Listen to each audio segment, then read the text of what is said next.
जीवन के या जीवन जीने के योग्य मूलभूत गुणों का विकास, इसमें ही मनुष्य जीवन की या मनुष्य भव की सार्थकता है।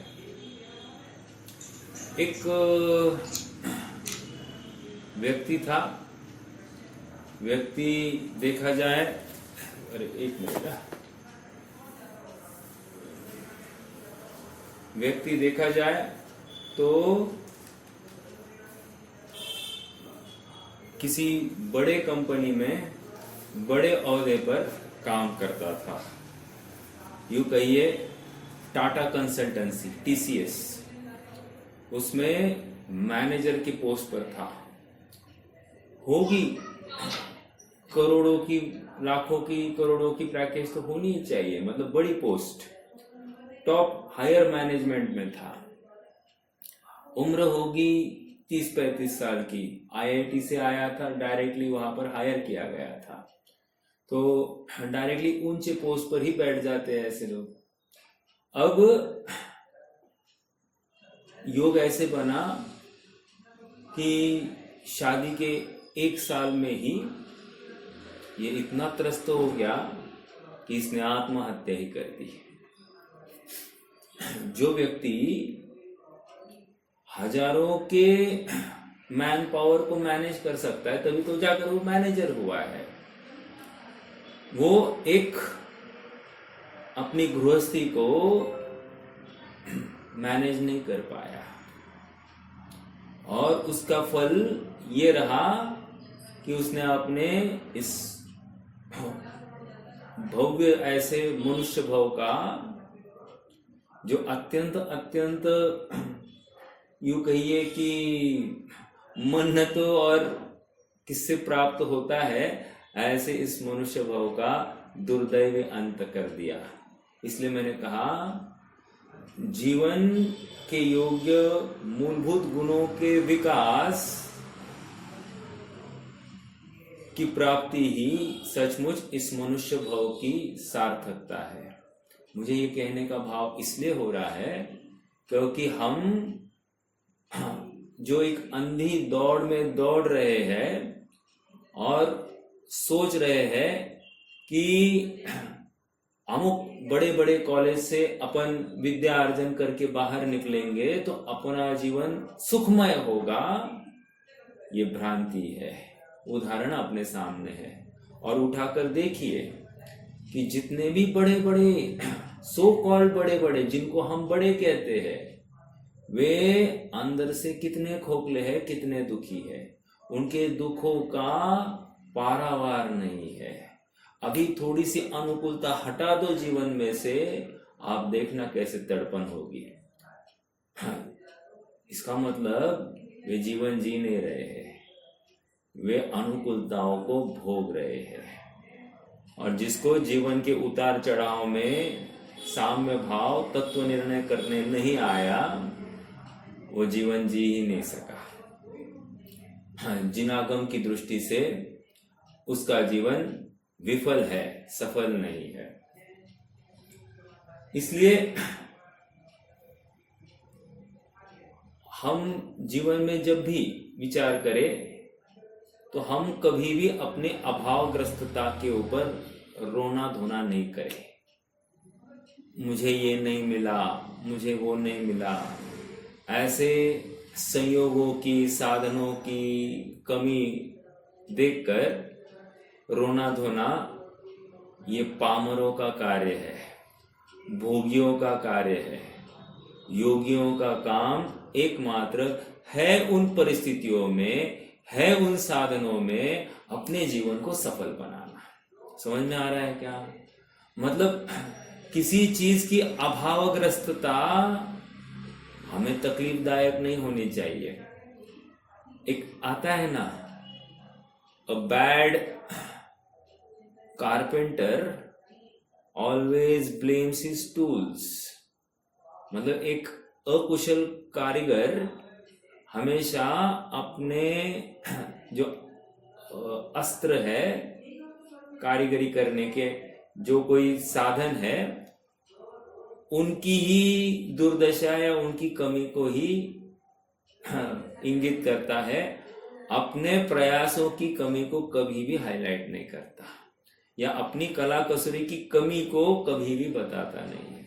दोषारोपण हमेशा साधनों के ऊपर ही करता है, और यही उसकी कमी का परिचायक है। उसी प्रकार हम भी इस मनुष्य भाव में आकर हमारी साधना की पूर्णता नहीं कर पाए, या हम अपने स्वरूप को पा नहीं पाए, या हमने यथार्थ जीवन जिया नहीं, तो हमने कुछ नहीं किया। और हम भी उस अकुशल कारीगर के समान अभावग्रस्तता के नारे लगाएंगे कि आजकल शरीर की कमी है, आजकल वातावरण खराब है, आजकल आजकल आजकल आजकल करके ये रोना धोना करता है और अपने आत्म कल्याण से स्वयं को वंचित रखता है। कुशलता वह नहीं है कि हमको सब अनुकूलता है, सब साधन इकट्ठा हो जाए फिर मैं काम करूंगा, इसको कुशलता नहीं कह रहे। कुशलता वह है कि है उन साधनों में हम अपने कार्य की सिद्धि करके दिखाए। समझ में आ रहा है? और मुनिराजों ने है उन अवस्था में, है उन साधनों में अपने कार्य की सिद्धि की है, और इसलिए उनको डायरेक्टली पंच परमेष्ठियों के साथ अर्थात अरहंत सिद्धों के साथ उनका भी नाम बराबरी से लिया जा रहा है। मुनि नाम अलौकिक वृत्ति, लौकिक वृत्ति नहीं है उनकी, अलौकिक हो गई है, और इसका आधार उन्होंने सच्चा जीवन जिया है। इसका आधार उन्होंने वस्तु स्वरूप को समझा है। जो वस्तु जैसी है उस वस्तु को वैसा ही मानकर उसमें ही अपनत्व किया है, अर्थात अपनी वस्तु में अपनत्व और पराई वस्तु में परत्व। कल अपन ने पढ़ा था, पर वस्तु को आप कितना भी अपना बनाने का कोशिश करो, अपनत्व करते रहो करते रहो करते रहो, 3 काल में वो आपकी नहीं होगी। और अपनी वस्तु में आप कितना भी द्वेष करो, परत्व करो परत्व करो परत्व करो, तो भी वो 3 काल में तुम्हारी मतलब दूसरे की नहीं होगी। समझ में आ रहा है? जब ये सिद्धांत है, ये वस्तु स्वरूप है, अकाट्य सिद्धांत है, महासत्य है, महासत्ता नहीं महासत्य है, तो हम क्यों निरर्गल चेष्टा करते हैं परद्रव्यों का आश्रय लेने की, परद्रव्यों की रुचि क्यों करते हैं? समझ में आ रहा है? विचार करना। देखो, धरसेन स्वामी के सामने पुष्पदंत और भूतबली आए थे। पुष्पदंत और भूतबली को इतना ही बोला गया, ये मंत्र जाओ सिद्धि करके आओ। क्या बोला? ये मंत्र जाओ सिद्धि करके आओ। है? अरे कुछ तो बोलो ना, कैसे करना, क्या करना, स्टेप्स कुछ नहीं, जाओ। देखो ऐसी परीक्षा है। इन्होंने कंप्लेंट नहीं की कि हमको गलत बोला, हमको ये किया। गलत मंत्र देने पर भी गलत मंत्र तो सिद्ध किया ही किया, फिर उस गलत मंत्र की फिर से शुद्धिकरण करके जो यथार्थ मंत्र था उसकी सिद्धि की।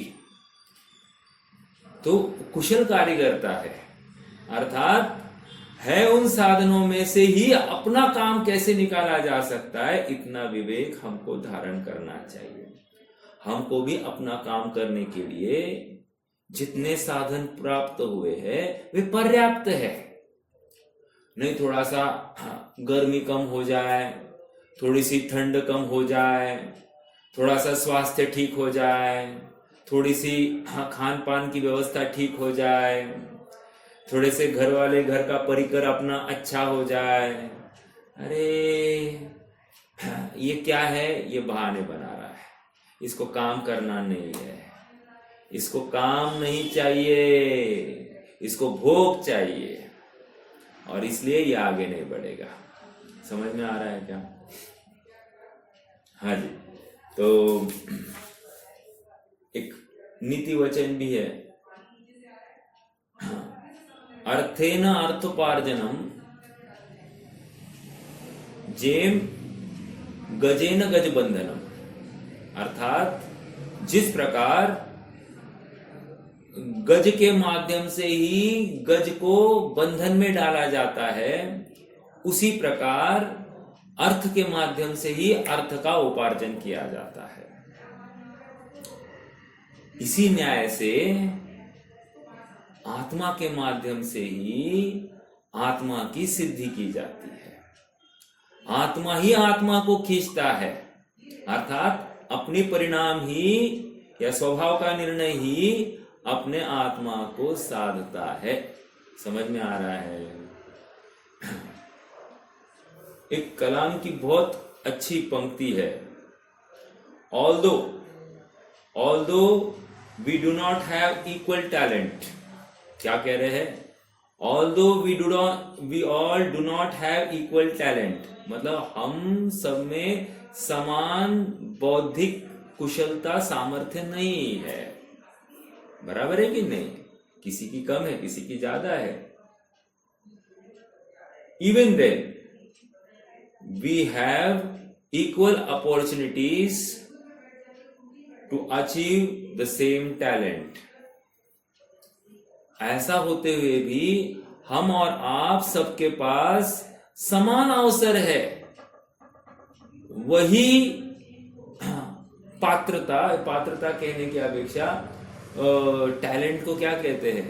योग्यता कहेंगे क्या? ऐसी योग्यता प्राप्त करने की सबके पास समान अवसर है। समझ में आ रहा है? अर्थात कुशलता, टैलेंट मतलब कुशलता, कुशलता प्राप्त करने के अवसर सबके पास समान है। भले ही हमारे बौद्धिक सामर्थ्य, बौद्धिक कुशलता कम ज्यादा होगी, लेकिन उस कुशलता की प्राप्ति के लिए हमारे पास समान अवसर है। कहने की बात, जिसको प्राप्त करने की धगज है ना, वो तो कूदता है, और जिसको धगज नहीं है ना, वो बहाने बनाता है।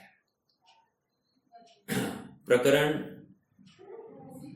मुनिचर्या का अंतिम पड़ाव में है, चरणानुयोग सूचक चूली का प्रवचन सार। इसमें आचार्य देव बता रहे हैं, मार्गदर्शन कर रहे हैं, भाई तुम जैसे हो, जिस देश में हो, जिस काल में हो, जिस परिणाम सहित हो या जिन उपाधियों सहित हो, तुम इतना ही करना कि अपने मूल को ठेस ना पहुंचे, अर्थात तुम मोक्ष मार्ग में बने रहना। अब तुम्हें बाकी फिर क्या करना है वो तुम देख लो, लेकिन तुम अपने मूल को ठेस नहीं पहुंचाना, शिथिल नहीं होना। और शिथिल नहीं होने का अर्थ क्या कह रहे? एकांत नहीं करना, अति आचरण का एकांत नहीं करना, व्यवहार आचरण, और अति आत्मपरायणता का एकांत नहीं करना। समझ में आ रहा है? खिंचाव नहीं करना, तो तुम मोक्ष मार्ग में बने रहोगे।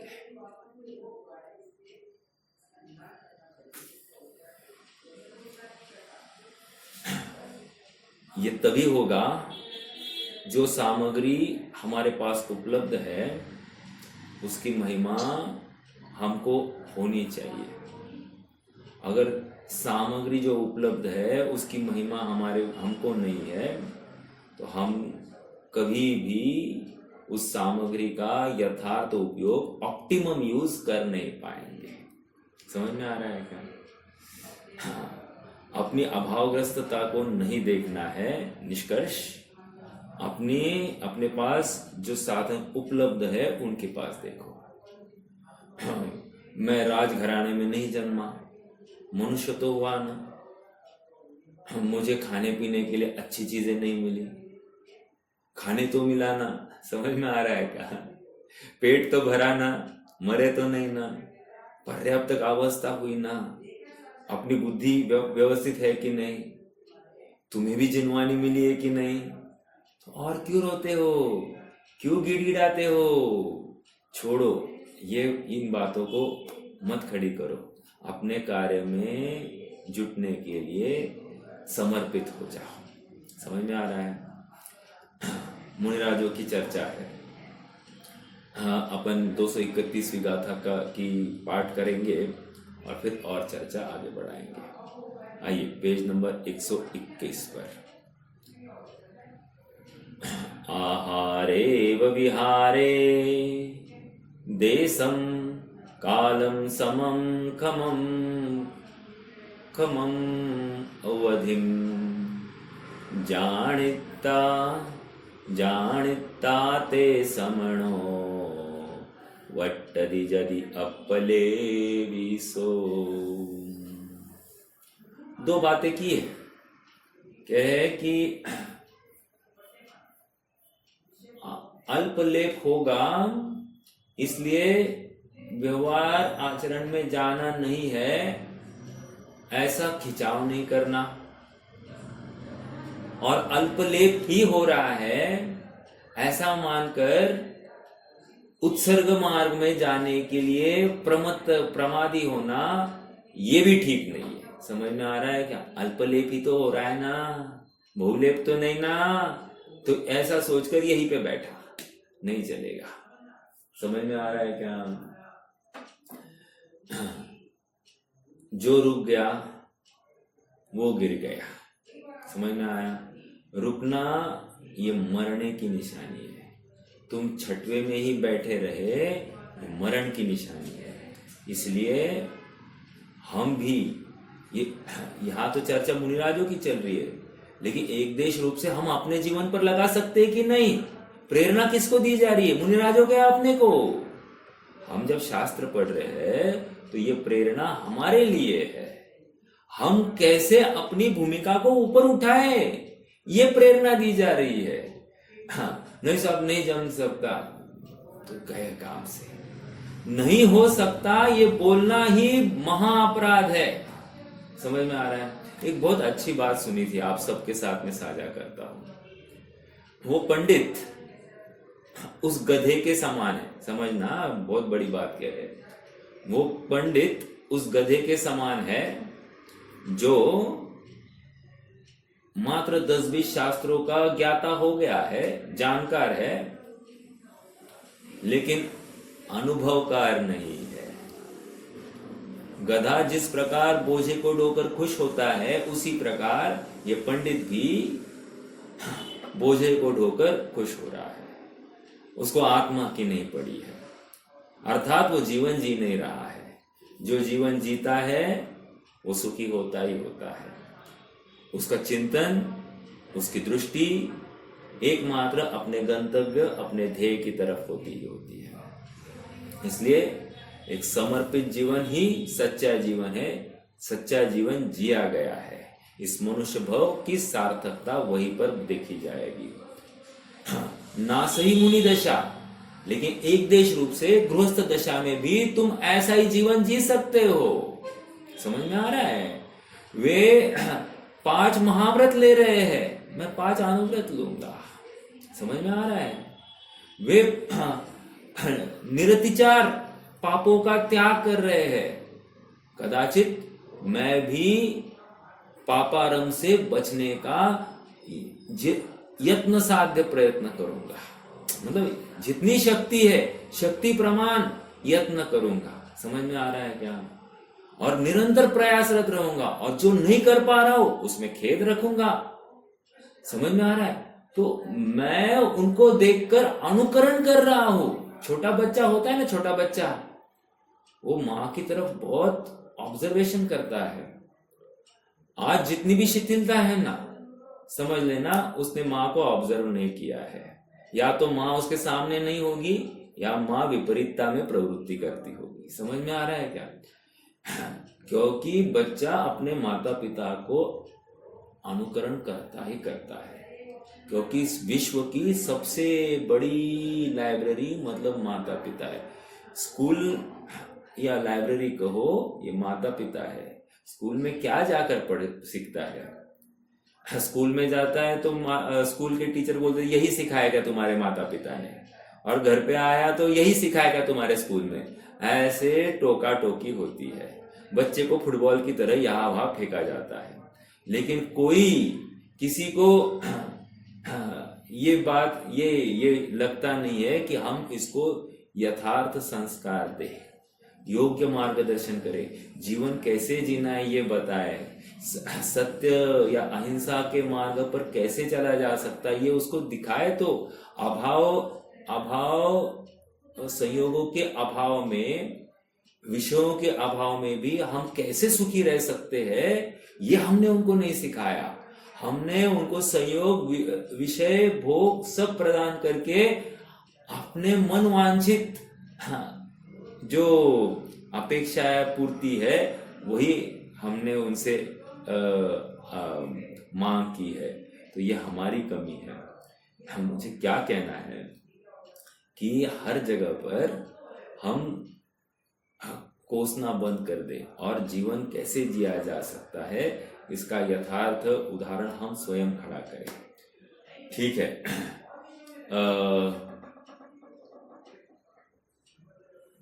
हिंदी अनुवाद भी पढ़ लेते हैं। श्रम न श्रम क्षमता उपधि लख देश एवं काल को, जान कर वर्तन करे तो अल्पलेपी जानिए। अपन अमृतचंद्र स्वामी के भाव को एकदम फास्ट पढ़ते हैं। हमने ये पूरा पेज पढ़ लिया था। फास्ट पढ़ते मतलब लिंक बैठेगी। क्षमता और ग्लानता का हेतु उपवास है, और बालत्व और वृद्धत्व की अधिष्ठान शरीर रूप उपधि है। उपधि मतलब अवस्था, जैसे कोई बालक अवस्था में, कोई वृद्ध अवस्था में, कोई रोग अवस्था में, तो ये उपाधि है। उपाधि शरीर रूप उपाधि है। इसलिए यहाँ टीका में बाल, वृद्ध, श्रांत और ग्लान के लिए ग्लान ही लिए गए हैं। तात्पर्य यह है कि यद्यपि मूल गाथा में क्षमा और उपधि शब्द है, तथापि टीका में उनका आशय लेकर बाल, वृद्ध, श्रांत और ग्लान शब्दों का ही प्रयोग किया गया है। यदि देश कालज्ञ भी बाल, वृद्ध, श्रांत, ग्लानत्व के अनुरोध से आहार विहार में प्रवृत्ति करे तो मृदु आचरण में प्रवृत्ति होने से उसे अल्पलेप होता ही है। लेप का सर्वथा अभाव नहीं होता, इसलिए उत्सर्ग मार्ग ही अच्छा है। कह रहे हैं छठवें में रहना अल्पलेप हो रहा है। कहाँ बैठे हो? उठो और अंदर चलो। अंदर चलो मतलब अपने स्वभाव में चलो। समझ में आ रहा है क्या? तुम जहां पर बैठे हो, बाहर बैठे हो घर के, और घर के बाहर ज्यादा दिन नहीं रहा जाता। वो तो फटाफट घर के अंदर जाने की बात, क्योंकि घर के अंदर ही सुरक्षित है।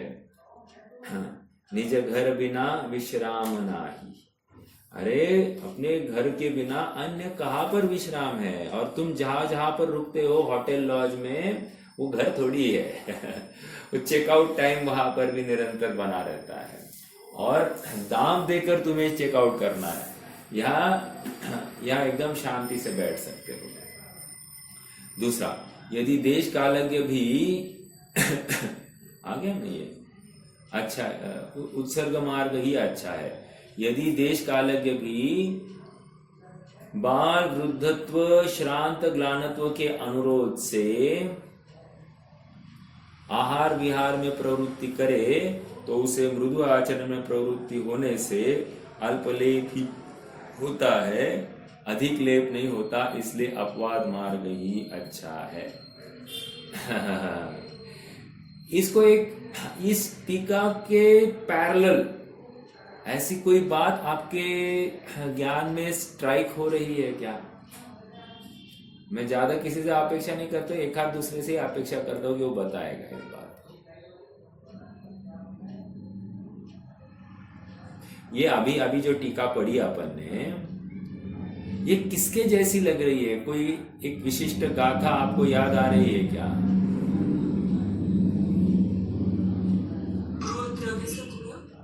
कौन सी?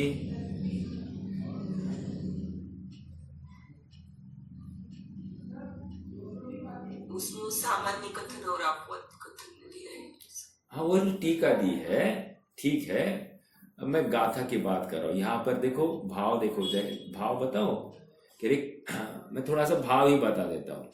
किसी किसी को किसी काल में निश्चय का अवलंबन योग्य ही है, और किसी किसी को किसी काल में व्यवहार का अवलंबन योग्य ही है, करना ही चाहिए, ये कहा जा रहा है। अब बोलो।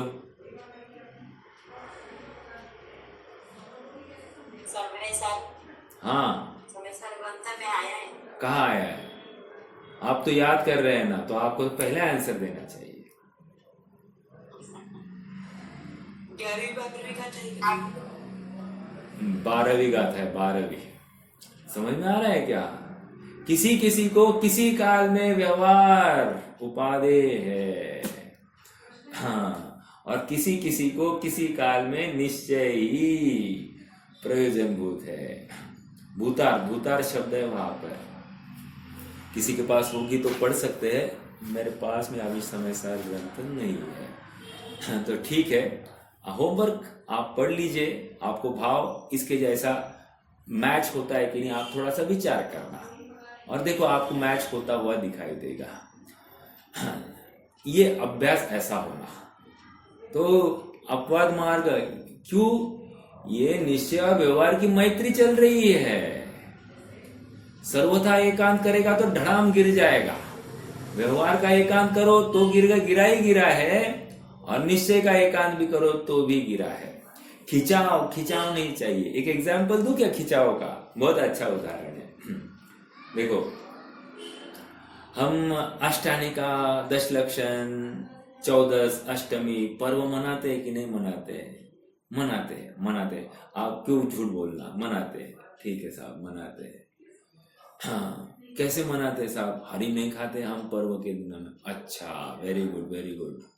और इसको उसका क्या कहो, एक अभिमान है कि मैं इन दिनों में हम बिल्कुल 3 अष्टानिका, 3 दशलक्षण, अष्टमी, चतुर्दशी, कुछ नहीं।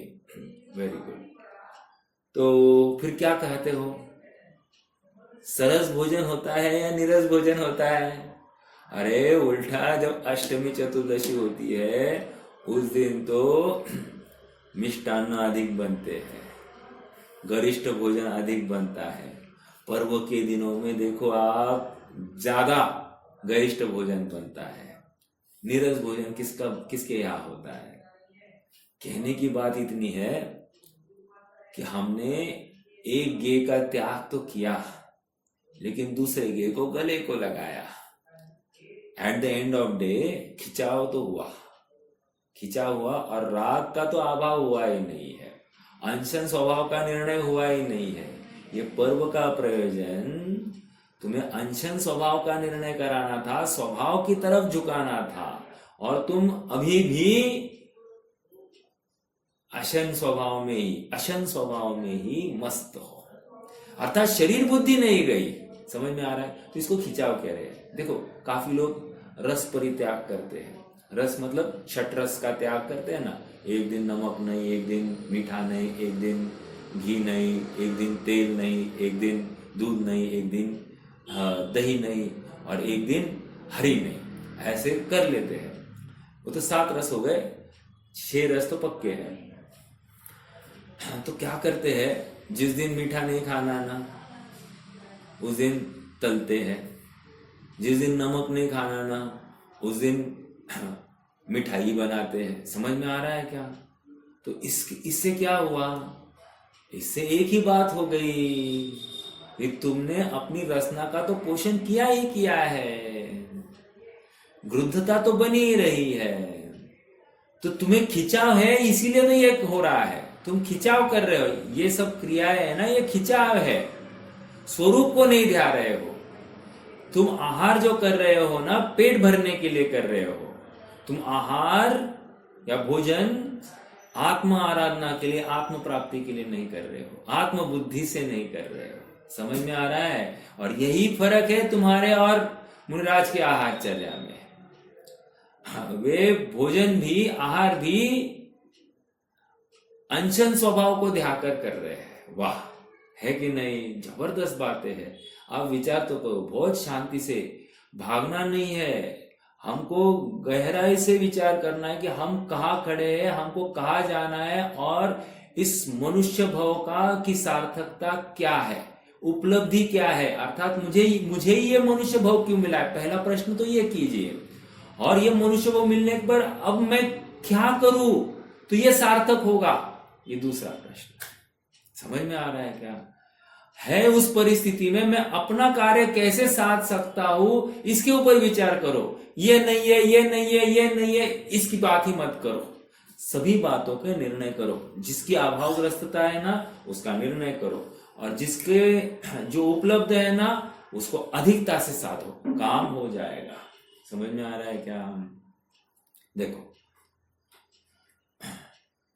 यदि देश कालज्ञ भी 122 पेज पर है, यदि देश कालज्ञ भी बाल वृद्ध श्राद्ध ग्लानत्व के अनुरोध से किए जाने वाले आहार विहार से होने वाले अल्पलेप के भय से, मतलब ये सातवें गुणस्थान में बैठने की कोशिश कर रहा है। कोशिश, क्योंकि सातवां वाला ऐसा डरता नहीं है। अल्पलेप के भय से अपवाद मार्ग में प्रवृत्ति न करे, तो अति कर्कश आचरण से, अक्रम से शरीर का पात करके। अक्रम मतलब क्या? आज शरीर की क्षति होनी नहीं थी, और इसने शरीर मतलब आत्मा आराधना के नाम पर ये खाने ही नहीं गया। क्यों साहब? बंद होता है। विहार करने से क्या होता है? बंद होता है, जीव मारे जाते। नहीं करना। तो अति कर दी, खिंचाव होगा तो, और उसमें कर्कश आचरण से, अक्रम से शरीर का पात करता है, अर्थात शरीर का घात ऐसा नहीं होना था, लेकिन तुमने ऐसा क्षीण कर दिया कि अब खड़ा रहने के पात्र नहीं हुआ। तो इसमें क्या हुआ? आकुलता बढ़ गई, कषाय बढ़ गई, और ये तुम्हारे पतन का कारण है। ठीक है? इसमें क्या हुआ भाई? शरीर का क्षय तो हो गया, और चूंकि मुनि दशा अंगीकार की थी, तो व्रत तो अंगीकार किए थे, पुण्य भाव तो हुआ ही, तो इसको लेकर देवलोक तो मिल जाता है। लेकिन देवलोक मिलने के बाद में असंयमी हुआ। यहाँ संयमी था, वहां असंयमी का टैग लगेगा। समझ में आ रहा है? यहाँ 7th क्लास में था, वहां पर 4थे क्लास में जाना पड़ेगा। यहाँ पर वहां पर भले ही मतलब सालों साल खाता नहीं है तो भी असंयमी, और यहाँ डेली खाने को मिल सकता था तो भी संयमी था। समझ में आ रहा है क्या?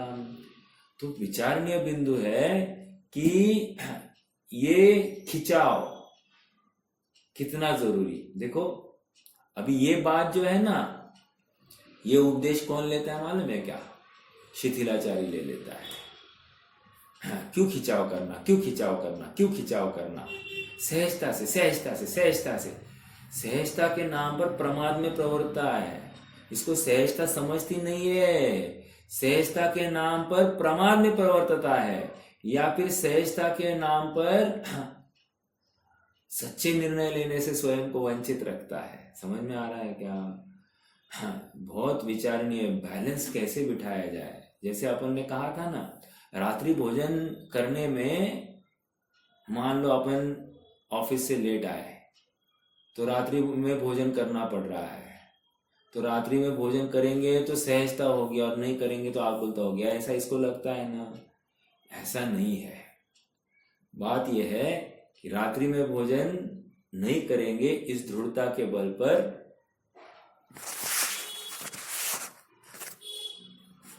ये कह रहे हैं कि जिसको हम खिंचाव कह रहे हैं वो खिंचाव नहीं है, और जिसको हम सहजता कह रहे हैं वो सहजता नहीं है। जहाँ पर आत्मा पर दृष्टि है, आत्मा की रुचि है, आत्मा के लिए जो कोई समर्पण है, वो सहजता है। समझ में आ रहा है? भले आज खिंचाव दिखाई दे रहा हो लौकिक दृष्टि से, लेकिन कालांतर में जब तुम अभ्यस्त हो जाओगे, वो खिंचाव नहीं होगा, वो सहजता ही होगी। जिसका फल भविष्य में सहजता है, उसको आज भी सहजता कहो। समझ में आ रहा है?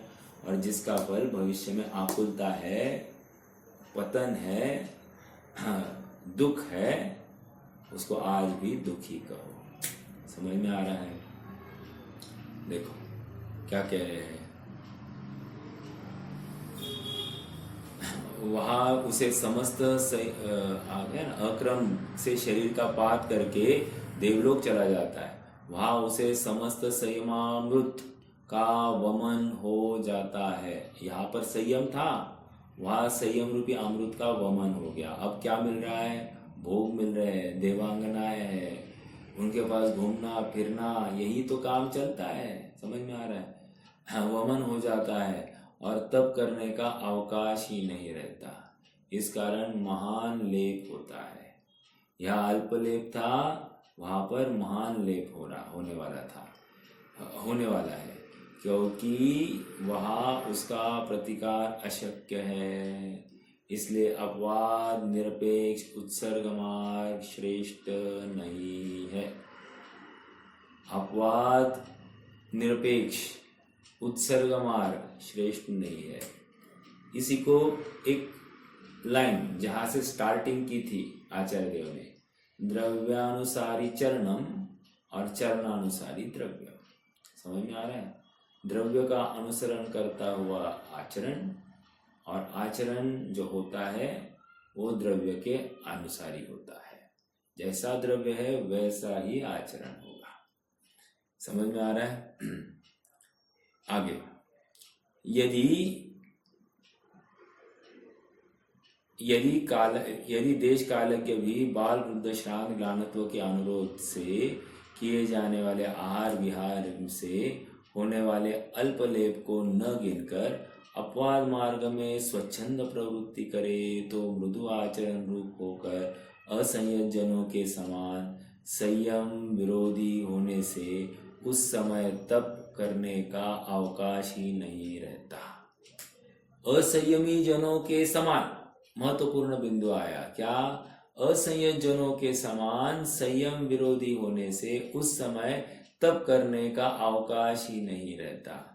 इस कारण महान लेप होता है। मतलब मैं अल्पलेप में हूँ ऐसा सोचता हुआ महालेप को प्राप्त हो रहा है। समझ में? भ्रम है, उसको भ्रांति हो गई है। वस्तु स्वरूप मोक्ष मार्ग ऐसा नहीं है। मोक्ष मार्ग जैसा है वैसा समझना चाहिए। समझ में आ रहा है? कहा रचो पर पद में न तेरो पद यह है क्यों दुख सहे। अब दौल हो सुखी स्वपद रचि दाव मत चूको ये दाव मत चूको। ये अवसर अब जाने नहीं चाहिए। समझ में आ रहा है क्या? लाख झंझटें हो, लाख तकलीफें हो, लाख मुसीबतें हो, लाख अच्छाइयाँ हो, झंझटें है लेकिन लाख अनुकूलताएं हो, उन सब का त्याग करके एकमात्र अपने शुद्धात्मा के लिए समर्पित हो जाओ। देखो प्रतिकूलता तो लाख हो तो भी आत्मा की तरफ देखो, ये तो सब देख लोगे, लेकिन यहाँ पर जितनी लाख प्रतिकूलताएं है ना, उसी कैटेगरी में लाख अनुकूलताएं भी गिनी जा रही है। दोनों एक ही कैटेगरी में है, दोनों बंध का कारण है। यदि कहा है वहां उसे समस्त संयमामृत का वमन हो जाता है और तब करने का अवकाश ही नहीं रहता। इस कारण महान लेप होता है, क्योंकि वहां उसका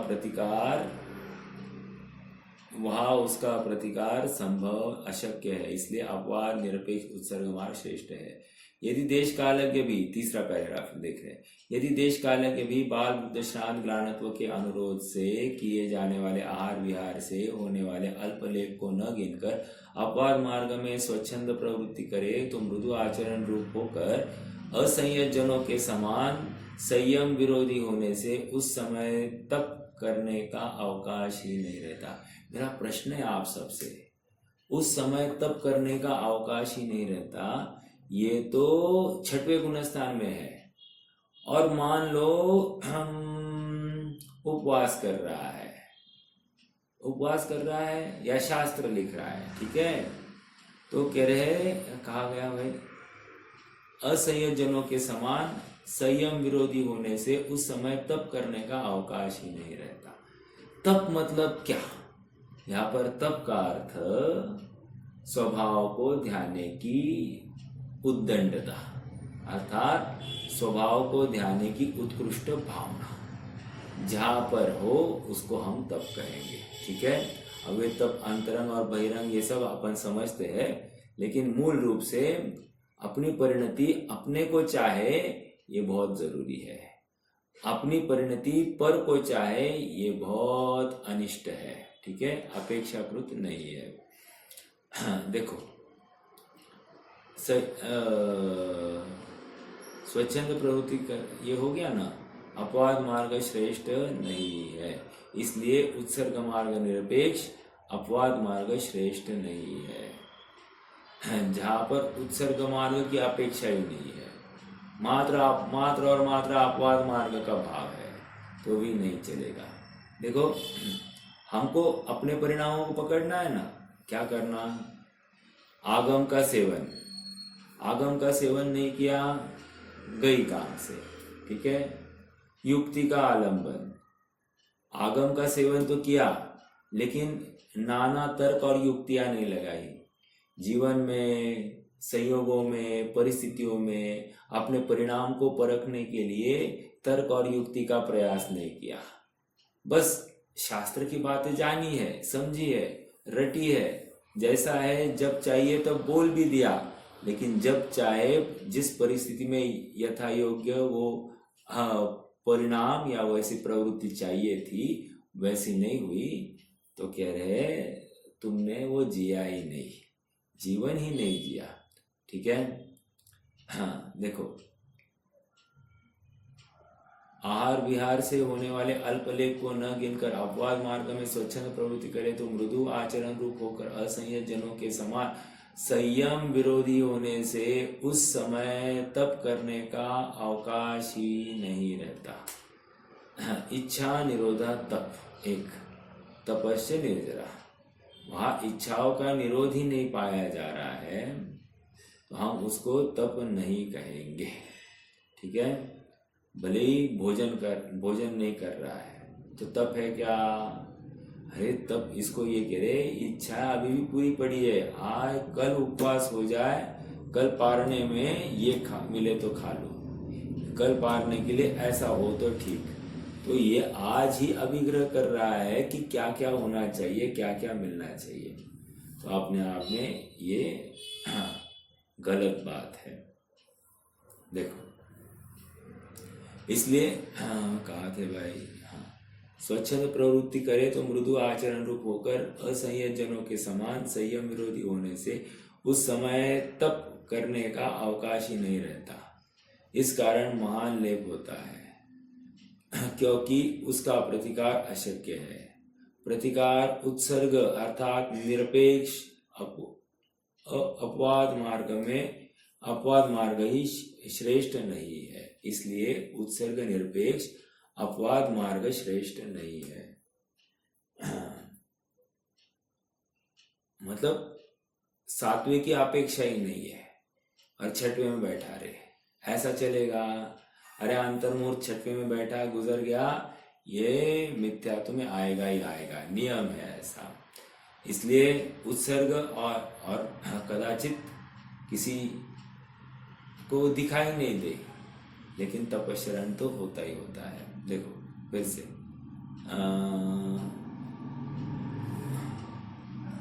आहार विहार से होने वाले अल्पलेप को न गिनकर अपवाद मार्ग में स्वच्छंद प्रवृत्ति करे तो मृदु आचरण रूप होकर असंयत जनों के समान संयम विरोधी होने से उस समय तप करने का अवकाश ही नहीं रहता।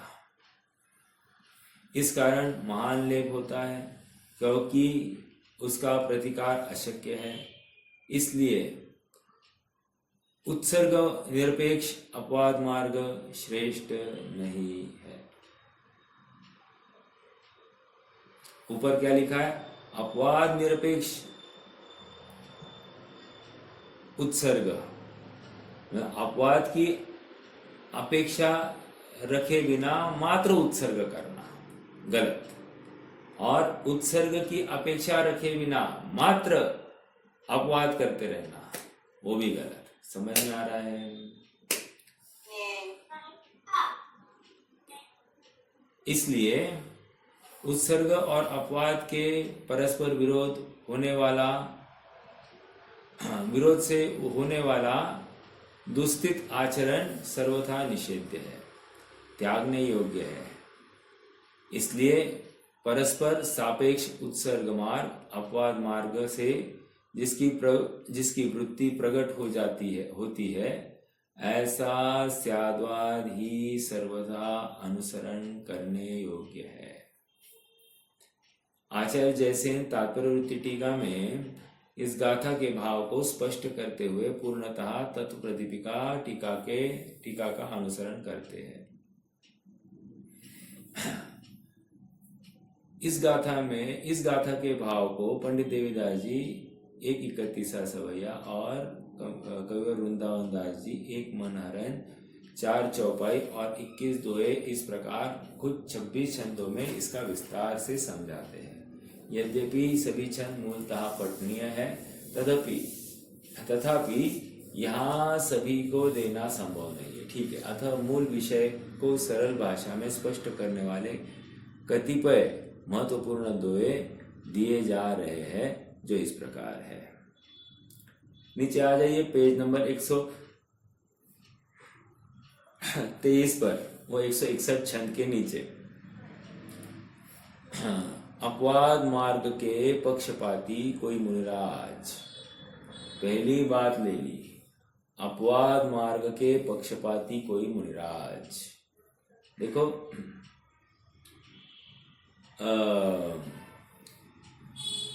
जो आचार्य अमृतचंद्र ने कुंद का परिचय कैसे किया है? जिनके संसार का किनारा अति निकट है, बराबर, ऐसा कहकर कहा ना, जो सभी पक्षों से रहित हो गए हैं। 2 कह रहे ये क्या है? ये परिचय दे रहे हैं, राइट? मुझे क्यों सुनाना था? जो सभी पक्षों से रहित हो गए हैं। और अपवाद मार्ग के पक्षपाती कोई मुनिराज कहकर यहाँ पर क्या कहना चाह रहे हैं? इनको पक्ष है, अर्थात वे व्यवहारावासी होंगे। उनको पक्ष है तो वे निश्चयावासी होंगे, और उनको पक्ष है तो कदाचित वे उभयावासी होंगे। कहने की बात इतनी है कि भ्रम तो बना रह रहा है, अर्थात ये विषय भोग या आत्मिक विकल्प, कुछ भी कहो, कह रहे ये सब मृग मरीचिका के समान है। लगता तो है सुखरूप और है नहीं सुखरूप, और दिन रात अपनी स्वाहा उसी में करता है। ठीक है, देखो, अपवाद मार्ग के पक्षपाती कोई मुनिराज यदि कोमल मार्ग से बचने का एकांत आग्रह रखते हुए उसी के अनुरागी बनकर रहते हैं और यह सोचते हैं कि जैन सिद्धांत में कोमल आचरण को भी मार्ग कहा है, इसलिए हम तो अकेले इसी पर चलेंगे। अकेले इसी पर चलने से क्या हानि है? आचार्य कहते हैं कि ऐसा कहने वाला वह पुरुष हठग्राही है, संयम के सदा विमुख है, और शिथिलाचारी जीव अपनी शक्ति का लोप करके मनमानी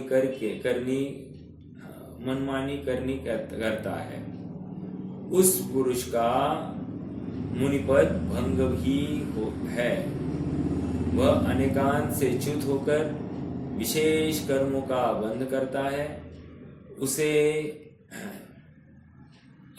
उससे शुद्धता की सिद्धि कैसे हो सकती है?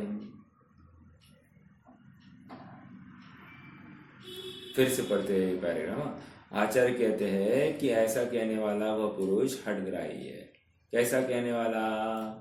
कि वो एकांत करे, ठीक है, हाँ, बहाने बनाए, अर्थात अल्पलेप का बंध होता है तो अपने को बंध ही नहीं चाहिए, तो वो महालेप में प्रवृत्ति कर रहा है, तो ऐसा भी गलत है। समझ में आ रहा है? और कोई ये अल्पलेप है ऐसा जानकर वहीं पे बना रहे तो भी गलत। समझ में आ रहा है? ये एक विचारणीय बिंदु।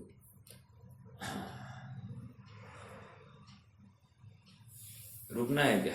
उत्सर्ग मार्ग के पक्षपाती, इतना पढ़ लेते, 124 पर आ जाइए। उत्सर्ग मार्ग के पक्षपाती कोई मुनिराज आज हठपूर्वक कठोर आचरण का पालन करते हैं और कोमल मग में कदम रखते हुए हीन भावना ग्रस्त होकर लज्जित होते हैं तथा देश काल और अपने शरीर की स्थिति देखकर आचरण नहीं करते, वे भी अनेकांत से विमुख होकर अपना बिगाड़ करते हैं। देखो, बैलेंस बिठाना बहुत जरूरी है। अपना जीवन अनेकांतात्मक विषय वस्तु को समझे, क्योंकि वस्तु अनेकांतात्मक है। अनेक अंत मतलब क्या? हाँ, उसमें अनेक भंग है, अनेक अपेक्षाएं है, तो अनेकांत को समझे बिना काम नहीं होगा। ठीक है, इसलिए जिस पथ में अपना शुद्धात्मा की सिद्धि के साथ साथ कर्म भी अल्प बंधे, उस संयम रहित विशुद्धि पथ में अपने कदम बढ़ाओ। प्रेरणा दे रहे हैं भाई, कदम बढ़ाओ, कदम बदलो नहीं, कदम बढ़ाओ। हमको विचार करना है। हमको ऐसा सुनकर एक अहोभाव आ रहा है क्या? अगर नहीं आ रहा है तो समझ लेना हमको मुनिदशा अच्छी नहीं लगी, हमको आत्मा अच्छा ही नहीं लगा। अर्थात हम यहाँ पर विषय भोगों में ही मस्त है, संतुष्ट है, तो योग्य नहीं।